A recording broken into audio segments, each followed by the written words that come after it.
I want to update you on the latest coronavirus data and the vaccine rollout. In the last week in the UK, we have seen 37,258 cases of coronavirus on average each day. The NHS is under intense pressure across all parts of the country, with 37,899 people in UK hospitals with COVID-19, and that includes 4,076 people on ventilators. Sadly, today, 592 more deaths were reported. And we must never forget the real impact of this disease. The loved ones that we've lost, grandparents, parents, friends, colleagues. We grieve for each one. And the pressure on the front line, I can tell you, is just so relentless.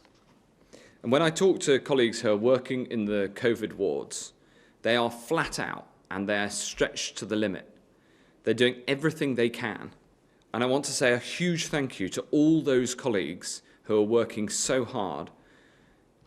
They're pulling a huge shift, and it's a duty on all of us to support them. I want to extend that thanks also to our ambulance workers. And in particular, I want to thank ambulance service staff who stepped up over the weekend when an appeal went out from the Scottish Ambulance Service for extra help, and ambulance services from the other nations have stepped forward.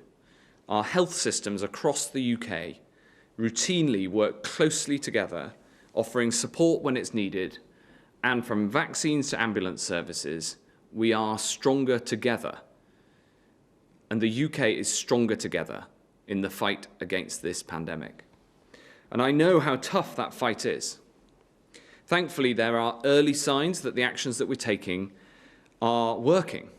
The rise in the number of cases is slowing and falling in some parts of the country, like London and Scotland. At the same time, the number of vaccinations is going up. Like many of you, I've been talking to members of my family who've just had the call to be vaccinated. It's a really emotional moment when people get vaccinated. It means so much to people because this vaccine brings safety to that individual and it marks the route out for us all from this pandemic. And I'm very proud to be able to tell you that as of last night, we have vaccinated 78.7% of all over 80s.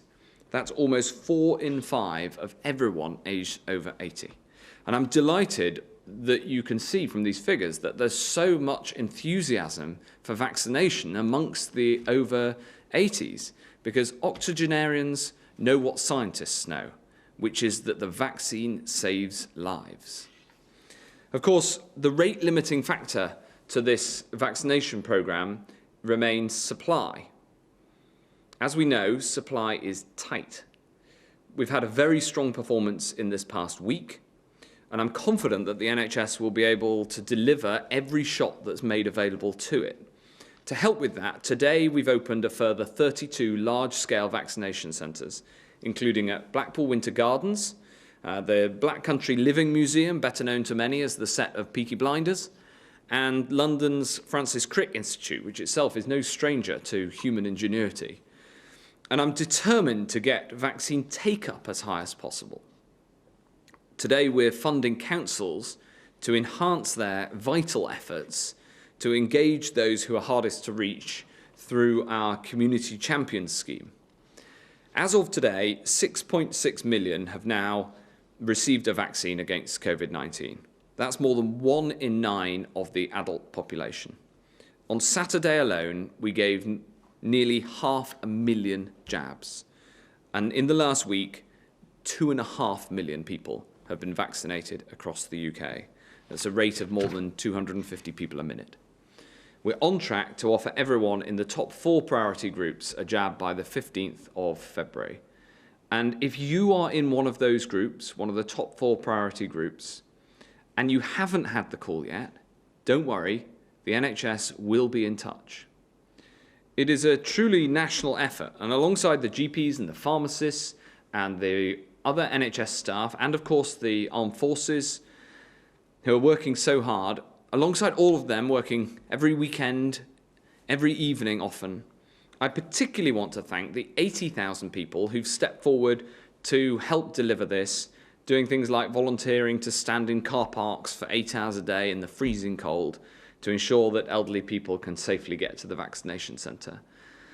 It's truly heartwarming, and we've seen this selfless attitude towards the vaccination programme, and it makes me really proud, and I'm very, very grateful to all those who've stepped forward, because we know that the responsibility for the fight back against this disease rests on all of us. This is equally true when it comes to maintaining the rules and social distancing. Social distancing works by denying the vaccine the social contact that it needs to spread. And I want to reiterate an important point made by the chief medical officers and the clinical advice that they've been giving. Even if you've had the jab, the rules still apply. There's 2 reasons for this. First, because the protection takes time. Your body's immune system is only fully trained up around 3 weeks after your jab. And even if you have the protection yourself, we still don't know whether you'll be able to pass coronavirus on to someone else. We're monitoring that very carefully, and we'll publish information on it as soon as we have it available. So this is not a moment to ease up. The success of the vaccine rollout means we cannot put this progress at risk. The final thing I want to say is this. There is no question that the new variants have made this fight a whole lot tougher. And I want to set out again precisely what we know about the new variants. As with all science, as we have throughout this unprecedented crisis, we're learning more all of the time. And the new variant that was first discovered in Kent, which comprises now a significant number of our cases, it is spreading 30 to 70% more easily than the existing variants. And based on analysis conducted by academic colleagues in a variety of studies, there is a realistic possibility that this variant may be associated with increased mortality compared to the old variant, as well as increased transmission. And because of our extensive genomic sequencing, we've identified cases of the new variant first identified in South Africa and that one that was first identified in Brazil. And further scientific work is underway to understand more about these variants. But in the meantime, it reinforces the critical message that we must be cautious. For all of us, our response must be extra careful. Stay at home, maintain social distancing, and we've all, frankly, sacrificed too much. And it's so important that we protect lives, and we're making progress with the vaccine, and the end is in sight. We cannot put that progress at risk. And there's a promise of better days that lie ahead. We have to hold our nerve and persevere through this difficult winter. So it's incumbent on us all, wherever possible, to stay home, protect the NHS, and save lives. We're now going to go straight to questions. And the first question is from Colin from Sunbury-on-Thames by video. Some estimates suggest up to 1 in 10 people now have antibodies for COVID-19. If this is the case, how close are we to herd immunity? Thanks very much, Colin. This is very much a scientific question. So I'll go first to Dr Hopkins and then ask Dr Harries if there's anything she wants to add. So firstly to say, Colin, that 1 in 10 people having immunity is a far away from where we need to be. The herd immunity is a word that we use to describe the immunity that we get from vaccination. The big job here is to roll out the vaccination to those individuals, first of all to those who are at high risk of death and hospitalisation, and then to the rest of the population. Once we've done that, then we will have herd immunity. We should not be focusing on getting infection and the consequences of this infection getting us out of where we are right now. Thanks very much. Jenny. So just to add to Susan's comments, I think the important thing here is, as Secretary of State has said, we are still learning a lot about this virus, about the new variants and our body's response to it. So it's really important. We might measure antibodies at one time. We need to understand how those antibodies remain over time and what happens if they're challenged again in the future. So this is still very much a learning landscape. Thanks very much. Next question from Julie from Walsall, also by video. Julie. When the current lockdown ends, will you revert back to the previous tier system, or will that be revamped and a newer tier system in place? Thanks, Julie. We're looking at this question right now, and we're looking at the impact that the different tiers had, and we're also looking at where we found transmission happened. And so that is it's a question that will be driven by the science. So on that point, it's Dr Hopkins who leads within NHS Test and Trace on the clinical advice to that question. So Susan, will you set out where we're up to? I think we need to see our death rates fall much lower and our hospitalisations and the numbers of individuals in ICU decline. We're at the highest number of individuals in ICU today, and numbers of hospitalisation are still twice as high as the peak. We will look and monitor these and use that to help inform and advise government on when and how the tiering should look in the future. Thanks very much, Julie. The next question is from Laura Koonsberg of the BBC. Laura. Thank you very much, Secretary of State. A bit like Julie's question, because everybody very much wants to know when this is all going to be over. Can you, Secretary of State, spell out how, if not when, lockdown will start to be lifted? And if you won't tell us, why not? And also to all of you, perhaps, if a new variant of the disease emerges that is more resistant to the existing vaccines, what plans are there for the UK to be able to develop an updated vaccine on its own? How fast could that happen? Or would we be dependent on supply chains from other countries? Thanks very much, Laura. These are absolutely critical questions. The first thing I want to say in response to the first question about the lifting of measures, I mean, it's so important, firstly, to understand where we are right now. And right now, we have 37,000 people in hospital with coronavirus. That is almost twice as many as at the first peak back in April, when there were 19,000 at the highest. And there are more people on ventilators than at any time in this whole pandemic. So the pressure on the NHS remains huge, and we've got to get that case rate down. But of course I understand why the yearning people have to get out of this. And the thing is that we have to look at the facts on the ground, and we have to monitor those facts. And of course everybody wants to have a timeline for that, but I think most people understand why it is difficult to put a timeline on it, because it's a matter of monitoring the data and the facts. This is a state contingent, not a time contingent question. So the Prime Minister has said, when we went into this national lockdown, that we will be looking at the death rate, the number of hospitalisations, whether there were new variants that significantly affect the course of the pandemic, and of course the success of the vaccine rollout. So we'll look at all of these factors and make sure that we take the steps as soon as it's safely possible to do so, of course, but when it is safe, which means that we've got to be careful. I'm going to ask Jenny Harries to comment on these, the clinical input into these decisions, because I understand why people want to know the answer, but it is difficult. Hence, we've set out what we'll be looking at, and the Prime Minister set out when we will be reviewing these measures. And then on the second question, I'll ask Dr Hopkins to come in on that, because that is a very live and very important point. You'll have seen the announcement today from Moderna, but we're doing significant work here in the UK to make sure that we can, if we need to update the vaccination programme, then we will. And in the same way that we've managed to be right at the front in terms of the vaccine, we want to obviously stay there. So there's an awful lot of work going on to deliver a vaccine that works under all circumstances.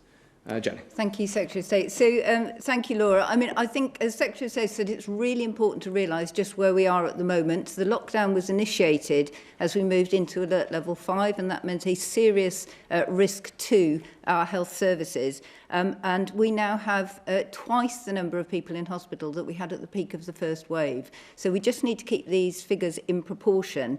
We are not out of this by a very long way. And there are three different large areas I think we're juggling with clinical care. One is obviously the current rates that we've just described, and particularly looking at those in 60-year-olds and above. We know those are the ones who still are likely to require hospitalisation and intensive care use. The second one is to wait for our understanding. We have to be really patient about the understanding of the implementation of the vaccine programme. And a third one, which I think we perhaps haven't mentioned, if many of you look outside, I'm sure you'll see some snow out there, which is alongside all of this, our health service has to deal with the increased rate of clinical admissions due to winter and cold weather. So it is not simply a matter of COVID, it is actually a balancing of all of these indicators alongside the main COVID ones to ensure that our health services can continue to treat us all. Thanks very much indeed. Dr Hopkins. Thank you. So from the point of view of vaccine, it's a very live issue, Laura. We are ensuring that we look at all of the new variants that are emerging globally. We're understanding which of the mutations in these variants are common and that are likely to be the ones that will come together to cause vaccine evasion. We will then use our global scientific networks to try and work with WHO and other global partners to decide what the new vaccine should look like. However, in the UK, we're already leading these discussions with our vaccine task force, and we are coming together with scientists to build what we think is the likely mutations that will cause changes in our immunity and our immune response to vaccines. And we are already looking at how fast a new vaccine could be built and rolled out in this country. Thanks very much. The critical point, in addition to that on the vaccine programme, the critical point is that we have a high degree of confidence that this vaccine that we're rolling out in the UK right now works against the variants, both the old variant here and the new variant. So what matters in practice right now to everybody watching is when the NHS calls, get that vaccine. But of course, we're also doing the work casting forward in case there's need for an update in the same way that the flu vaccine is updated every year. Thanks very much, Laura. The next question is from Tom Clark at ITV. Tom. Hello, Secretary of State, thank you. Firstly, can I just get a bit more of an update on those new variants from both South Africa and Brazil? You mentioned we now have in the UK. Can you tell us how many cases of each and whether we have sustained transmission of them or whether they are very much isolated? Secondly, on the efficacy of vaccines against the new variant, I think all the lab studies indicate that, yes, they will work well against the UK variant, but the real proof of that will be in data from the real world. What evidence do you have from the vaccine already rolled out that it is effective against the UK variants, and can you share it with us? And just finally, if we indeed do end up needing to do some sort of boost strategy with a new version of a vaccine, like perhaps the one being announced by Moderna today, what capacity do we have to do that, and will we mix and match vaccines if needs be? Thanks very much. Well, I'll set out where we are on the variants identified here, and then ask Susan again to set out the details in terms of any future updated vaccine. But really, I want to precursor all of that by saying that I set out the numbers of the new variants that we found from South Africa and Brazil, set those out yesterday. These are very, very small numbers in the grand scheme of things. What matters today is that people get the vaccine when the NHS calls. On those the new variants, we have identified and are putting in place what's called enhanced contact tracing, which means that for each one of those people who is identified as having a new variant vaccine that we are worried about from abroad, there's a special focus to the contact tracing to make sure that they and their contacts self-isolate, that we check that everybody self-isolates, they get all the support possible, because it is so important that we get those new variants from abroad under control. We have a high degree of confidence that this vaccine works against the what you call the UK new variant. I think it's best described as a new variant that was first discovered in the UK. It is and so, you know, for the purposes of the vaccine rollout, whether people have had the old or the new variant, it doesn't matter. What you need to do is get vaccinated when the call comes. So the critical thing for everybody watching is this makes it even more important to follow the rules, and it means that we've taken the more cautious approach to international travel that we've introduced in the last couple of weeks, including, for instance, removing the travel corridors. And under this lockdown, it is illegal to travel abroad unless you have a reasonable excuse, because it's illegal to leave your home unless it's for one of the very small number of reasons set out. The change to the international rules was because we don't want to see any of the new variants that have that risk from the vaccine arriving on our shores here, and we're dealing with the ones that we've found here. Susan. Thank you. So there are 4 laboratories in the UK doing detailed vaccination and convalescent sera studies, and that's in Imperial, Oxford, and 2 PhD laboratories, Portendown and Colindale. The consensus view from those 4 laboratories have all done different experiments, is that the current vaccine works against the variant that was first discovered in the UK. That is very, very reassuring. We also know from following clinical cohorts where we are looking at everyone who's had prior infection and who gets a subsequent PCR that we can't see any change in the immune response and the reinfection rate in those that have had a previous infection through our routine data sets. We're starting to do that work on South Africa. The variant that was first found in South Africa, that hasn't reported yet, but we will continue to look and watch this, and we expect each of those sites to publish that data in its final format independently, but the consensus view, as we released in our technical statement, is that this is working against the current variant. Thanks very much. Dr. Harries. Just to add, I think, to Susan's comments, it's important that we realise it's quite normal for viruses to mutate, and we will have numerous mutations as we go forward. Not all of them, in fact, the vast majority of them will not be of concern. And I think importantly, even though the work is ongoing to ensure that we understand exactly how the vaccines work with these different mutations we've identified, it's quite unlikely in clinical terms that vaccines would not have some degree of effectiveness even for new virus mutations that we identify. Thanks very much indeed. Next question is from Andy Bell at Channel 5. Andy. Hello, thank you very much.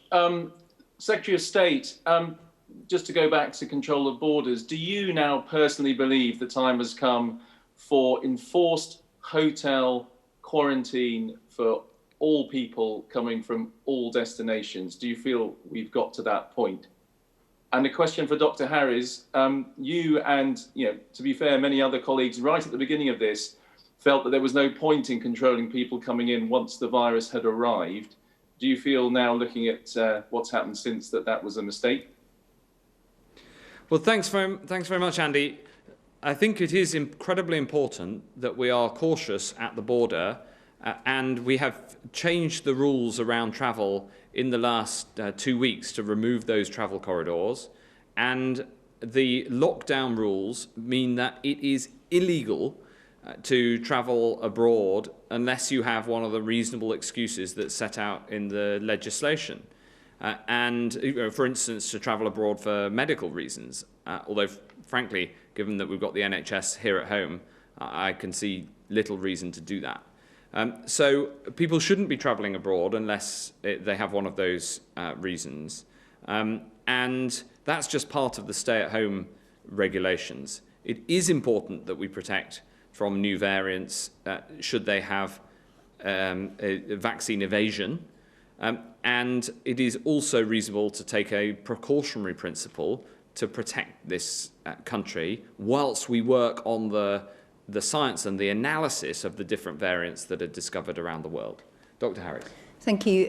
Yes, I think what we've always said for public health professionals is that once you have significant infection in the country, actually the proportion of cases which are coming in on your borders is very small, and we need to take really firm action to manage infection both domestically and any that might come in. I think what is slightly different now is we are identifying new variants, and as the Secretary of State has highlighted, there are particular measures in place which certainly at the start of understanding of a variant is important for us to be able to learn about its transmissibility and what the impact might be in the country. And I think the third point is it is usually when there are low rates where this becomes a really important point. So having very effective test and trace when the rates have gone right down. And, you know, just to reiterate, we are not there yet. There is a lot of work to do still with everybody's help to get those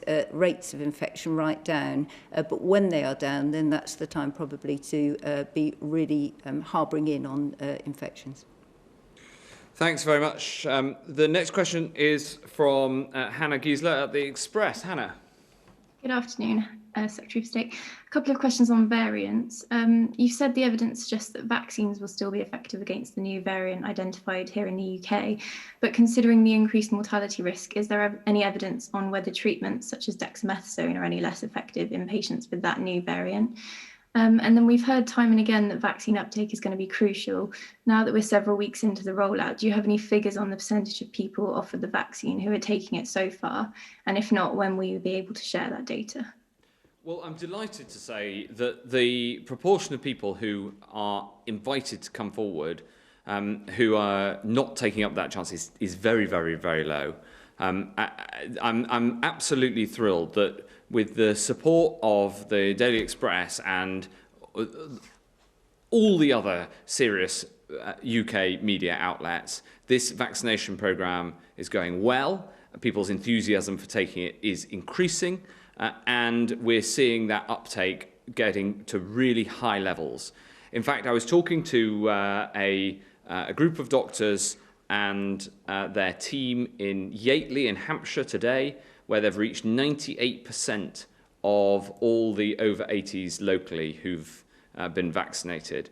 You know, that is a fantastic level of take-up, and they're continuing to offer the jab to the 2% who haven't got there yet.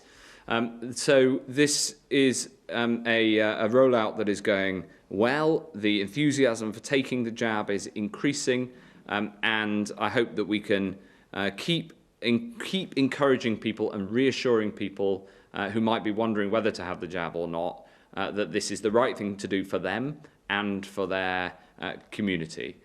So I'm, it's really encouraging on the vaccine rollout, and I'm very grateful to everybody who's helped play their part, including the media, who've been, frankly, absolutely brilliant in supporting the science on this one. And on the first question, I'm going to turn to Dr. Harries, and then Dr. Hopkins to make sure you get a full and rigorous scientific answer.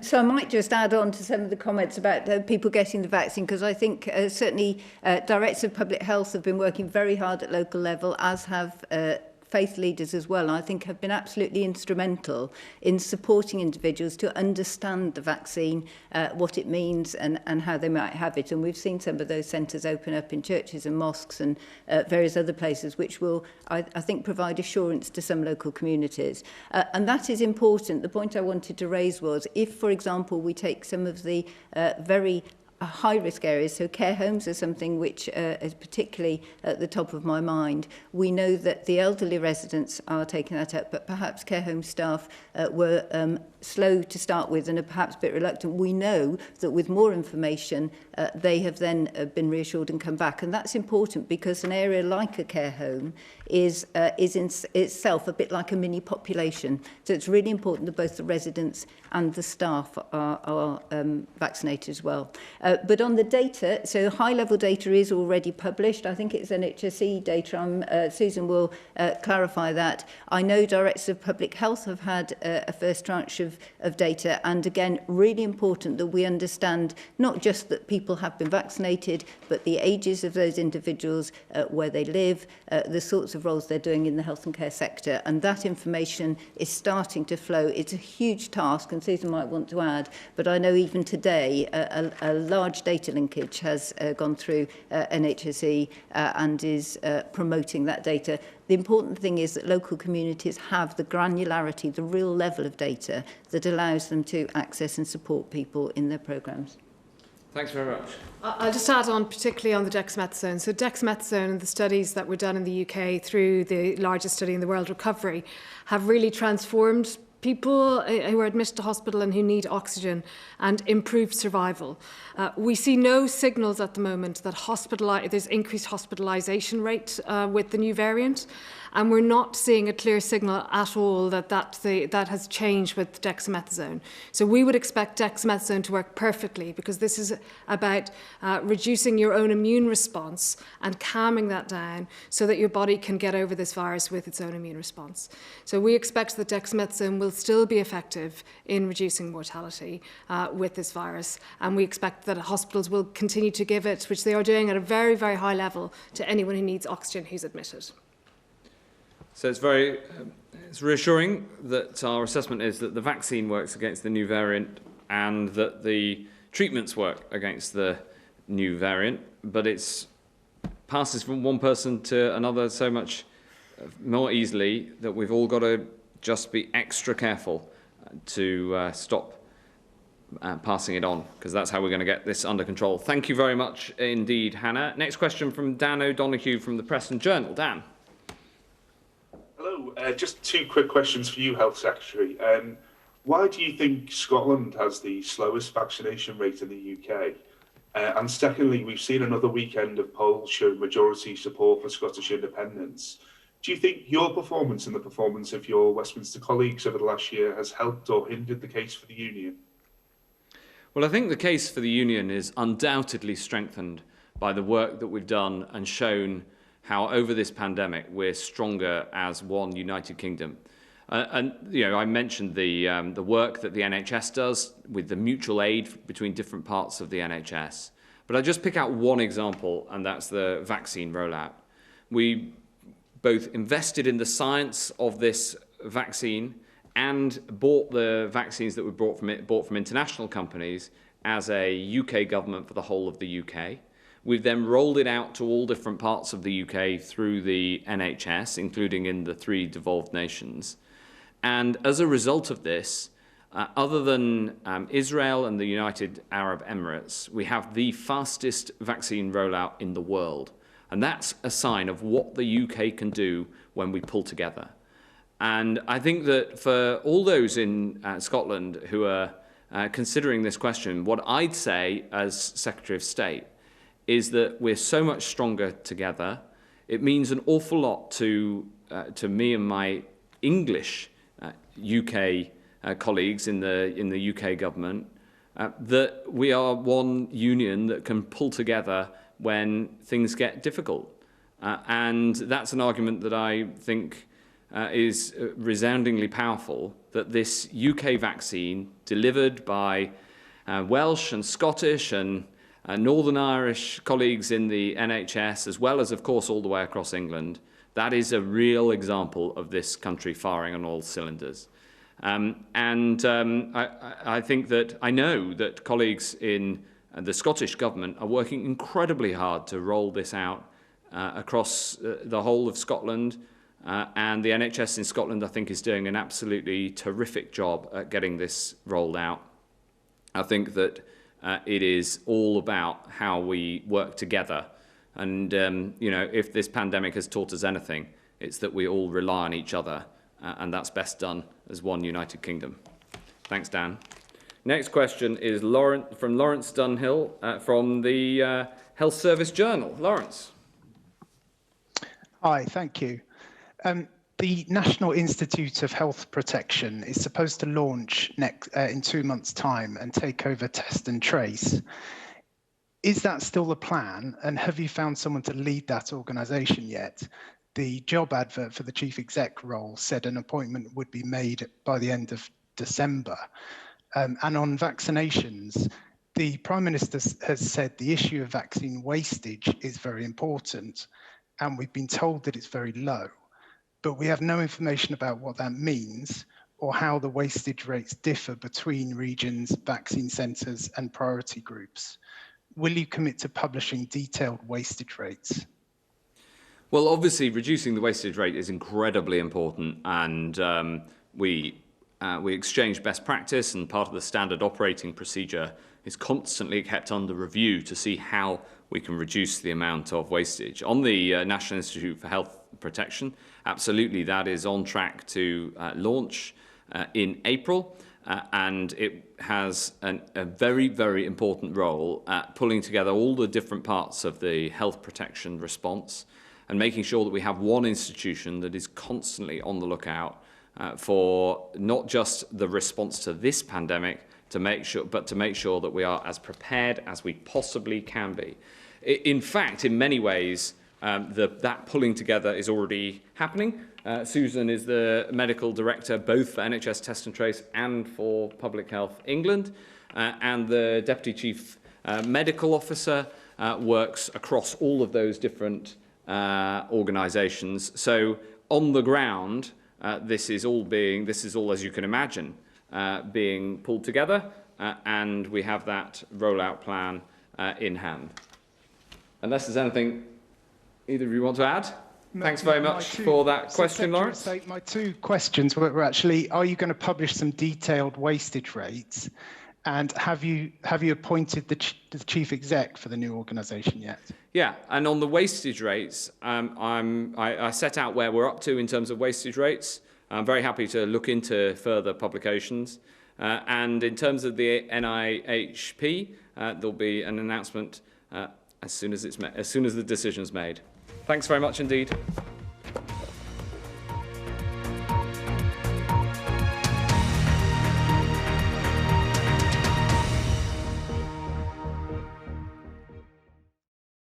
See the headlines as they happen and watch BBC News live in the app and get the full story with bbc.co.uk/news. Follow the story for all the latest with BBC News.